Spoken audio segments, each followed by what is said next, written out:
Peoples party کے لیے میں یہی شعر کہہ سکتا ہوں کہ ہم سہل طلب کون سے فرہاد تھے لیکن اب شہر میں تیرے کوئی ہمسا بھی کہاں ہے۔ ایک طویل عرصے سے پیپلز پارٹی اور اس ملک کی جو طاقتور طبقے ہیں ان کے ساتھ ایک تناؤ رہا، اور اس تناؤ کے نتیجے میں ایک پراپیگنڈے کا شکار، اور اس کے بعد خان صاحب آئے تو وہ اور زیادہ میگنیفائی ہوا۔ دیوبند صاحب، بھٹو صاحب کا مسئلہ یہ تھا کہ بندہ بڑا تھا، دماغ بڑا تھا، لوگ ساتھ چھوٹے تھے، ہم لوگ شاید چھوٹے تھے۔ بھٹو صاحب نے بڑے تھوڑے عرصے میں بہت کچھ کرنا چاہا۔ السلام علیکم۔ اکمل شہزاد گمن آپ کی خدمت میں حاضر ہے۔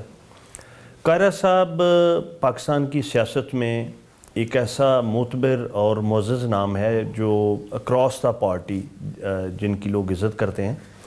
قمر زمان قاہرہ صاحب فیڈرل منسٹر رہے متعدد بار، اور آج کل وہ پیپلز پارٹی کے سینئر رہنما کے طور پہ کام کر رہے ہیں۔ تو لمبی چوڑی تمہید کے بغیر میں ان سے قاہرہ صاحب کا پہلے تو شکریہ ادا کرتا ہوں کہ آپ نے وقت نکالا۔ نہیں گمن صاحب، آپ کا شکریہ، آپ سب دوست تشریف لائے۔ قاہرہ صاحب، عام طور پہ لالچ یہ ہوتا ہے کہ جب آپ جیسی شخصیت ہاتھ آتی ہے کہ سوال زیادہ ہوتے ہیں اور وقت کم ہوتا ہے، تو آپ بتائیے یہ کہ آج کل پیپلز پارٹی میں آپ کی ذمہ داریاں کیا ہیں؟ میں سینٹرل ایگزیکٹو کمیٹی کا ممبر ہوں، ٹھیک ہے، اور باقی تنظیم کے عمل میں تھا، تو آج کل ذرا ریسٹ موڈ میں ہوں، اپنے آپ کو تھوڑا وقت دے رہا ہوں، حلقے کو تھوڑا زیادہ وقت دے لیتا ہوں۔ تنظیم میں جب آپ ہوتے ہیں تو پھر آپ کے پاس وقت کم اور کم ہو جاتا ہے، بالکل سر۔ تو میں ذرا اپنی فیملی کو وقت دے لیتا ہوں، لیکن پارٹی کا میڈیا سائٹ بھی دیکھتا ہوں، اور جب بالکل سر۔ یہ ذرا بتائیے گا کہ پنجاب میں ہر گزرتے دن کے ساتھ بظاہر جو لگتا ہے کہ پیپلز پارٹی کی پوزیشن کمزور تر ہوتی جا رہی ہے، اس کی کیا وجہ ہے؟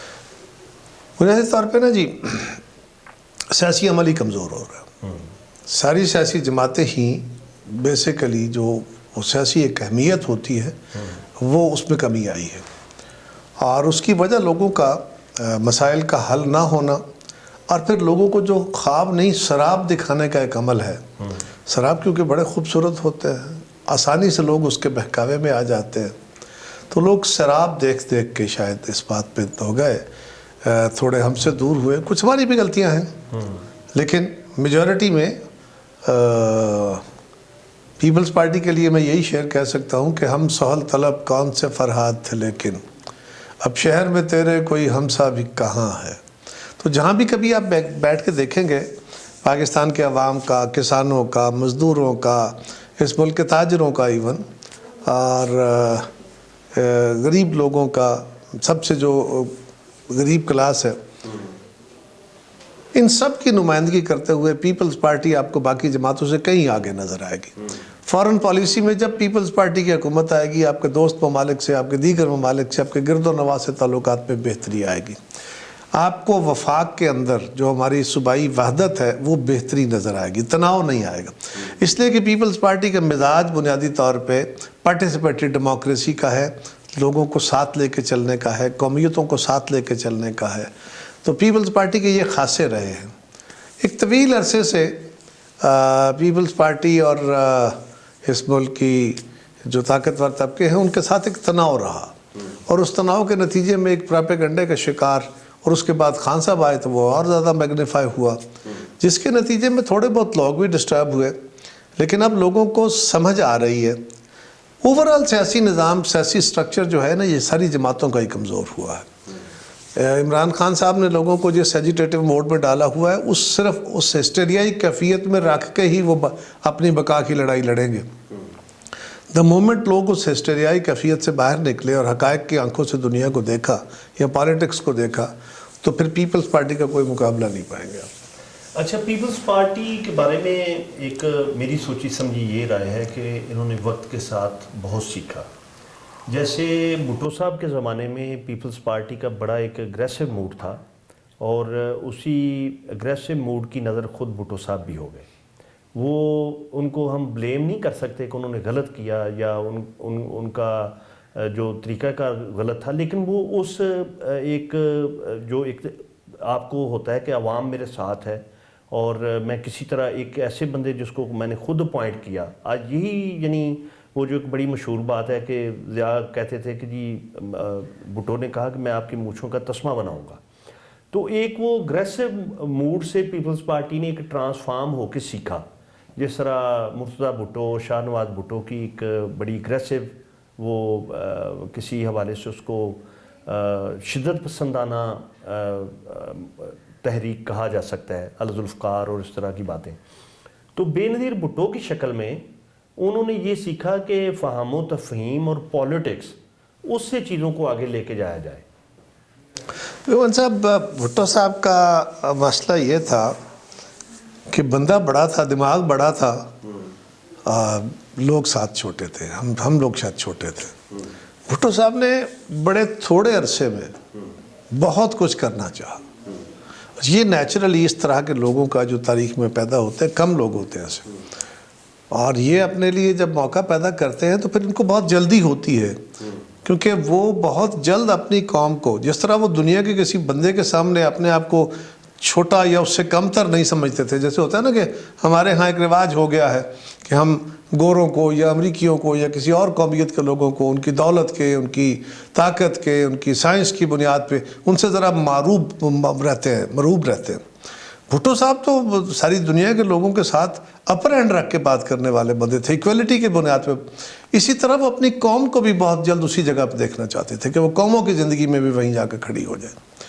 اس کے لیے انہوں نے جو رستہ اختیار کیا، شاید پوری طرح ان کی جو ساتھی تھے ہم پوری طرح وہ بھی ان کا ساتھ نہ دے پائے، اور کچھ اس وقت کی اسٹیبلشمنٹ ضیاء الحق صاحب نے بھی جو رویہ اختیار کیا، اور کچھ ہمارے جو اپوزیشن کے لوگ تھے انہوں نے بھی بہت زیادہ جذباتیت کا مظاہرہ کیا. تو وقت سے سارے سیکھتے ہیں.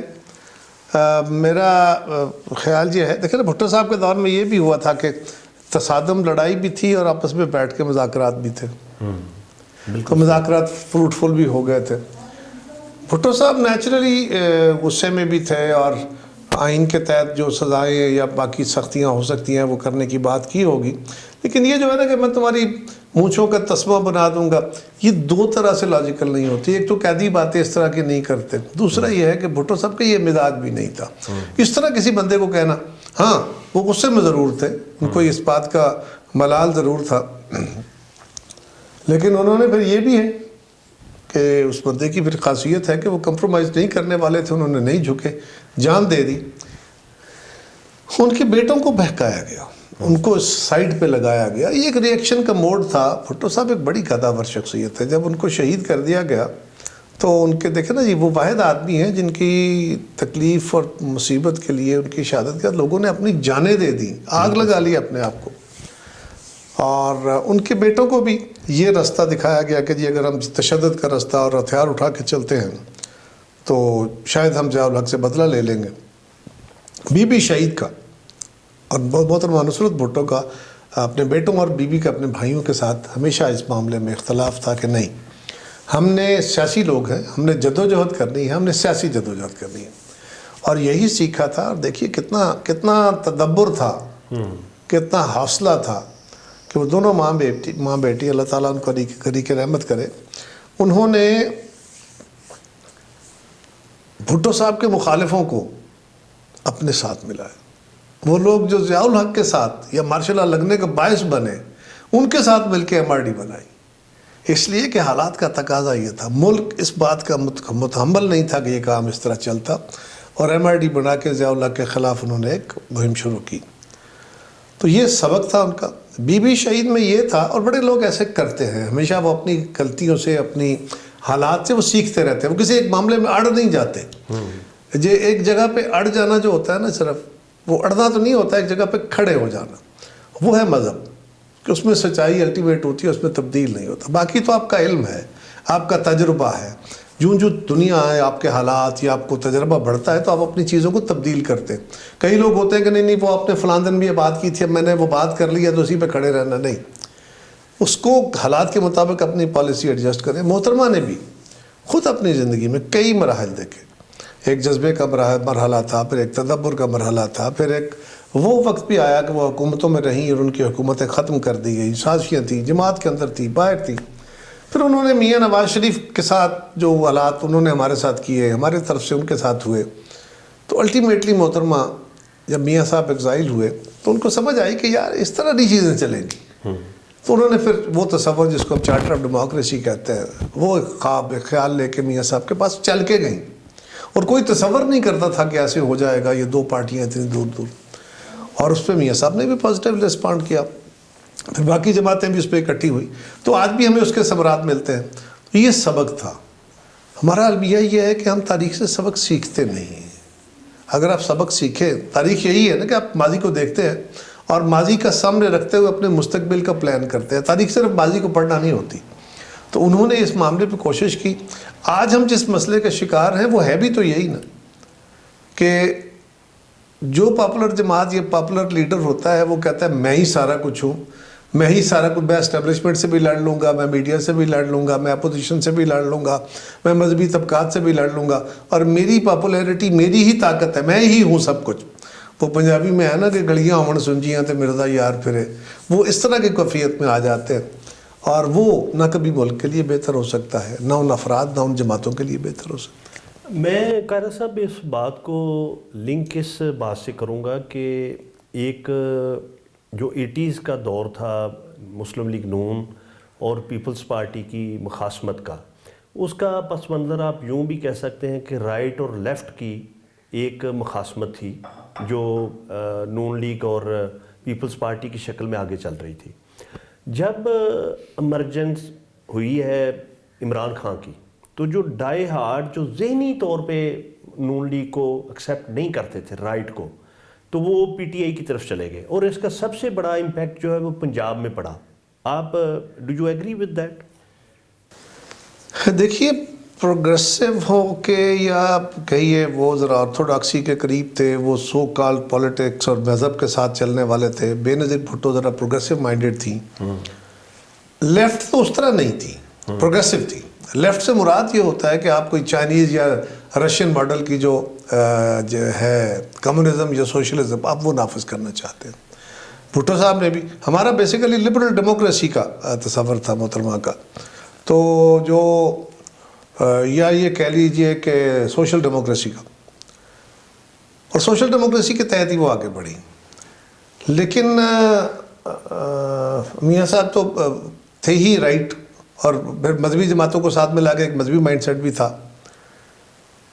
عمران خان صاحب کے ساتھ یہ بات تو درست ہے کہ پیپلز پارٹی کا وہ کارکن پنجاب میں جو میاں صاحب کی پالیٹکس سے یا ماضی سے جو سختیاں ہوتی رہی، لوگوں کی زندگیوں میں بڑی تکلیفیں آئیں نا جی. صرف لیڈرشپ کو کیس بنا کے اندر نہیں کیا، باقی لوگوں کے اوپر بہت مسائل تھے. تو وہ ایک ریئیکشن تھا لوگوں کا. تو پیپلز پارٹی کا مائنڈ سیٹ مسلم لیگ کی لیڈرشپ کو ماننے کو تیار نہیں تھا، اس طرح ان کا جو کارکن ہے وہ ہمیں ماننے کو تیار نہیں تھا. تو نتیجہ کیا ہوا؟ جب عمران خان صاحب آئے تو ان کا بھی ناراض کارکن ہماری طرف نہیں آ سکتا تھا، ادھر چلا گیا. ہمارے کارکن یہ کہ میاں صاحب کے خلاف آپ ان کے ساتھ مل گئے، تو یہ بھی ایک ریئیکشن آیا. اور کچھ اور بھی تھے، جماعتوں کا بھی کارکن آیا. لیکن یہی میں کہہ رہا ہوں نا کہ illusions جو ہوتے ہیں نا، سراب جو ہوتے ہیں، وہ یہی ہوتے ہیں. اب خان صاحب نے پوز تو کیا کہ میں آکسفورڈ کا پڑھا ہوں، میں وہ کیا تھا ان کے کتے کا نام، وہ اس کو ساتھ بٹھا کے تصویریں بنا کے، اور میں ماڈریٹ ہوں. لیکن آپ جانتے ہیں کہ وہ کتنے ماڈریٹ ہیں. شیرو، کتے کا نام شیرو تھا. اچھا، وہ کتنے ماڈریٹ ہیں، وہ کس ذہن کے مالک ہیں. وہ تو بیسیکلی سخت انتہا پسندی کے مالک ہیں. ان کا تو مذہب کے اندر چھوڑیے، ان کا تو سیاست کے اندر بھی تشدد کا ریلیشن شپ ہے. وہ تو ہے ہی فاشزم کے قائل. وہ تو اپنی اکیلے گورنمنٹ، یعنی کچھ لوگ ہوتے ہیں جو یہ جو فاشسٹ ہوتے ہیں، یہ کوئی ڈکٹیٹرز کے طور پہ مسلط نہیں ہوتے. یہ آتے جمہوریتوں کے ذریعے. جو ہٹلر تھا وہ جمہوریت کے ذریعے آیا تھا، جو مسولینی تھا وہ بھی جمہوریت کے ذریعے آیا تھا. یہ آئے جمہوریت سے اور اس کے بعد ڈکٹیٹر ہو گئے. خان صاحب کا مزاج وہ ہے. خان صاحب تو طالبان کے حامی تھے، وہ کہاں سے آ گئے اس ملک میں لبرل یا جو سوشل ڈیموکریٹ؟ وہ تو بالکل ان کا تصور نہیں تھا.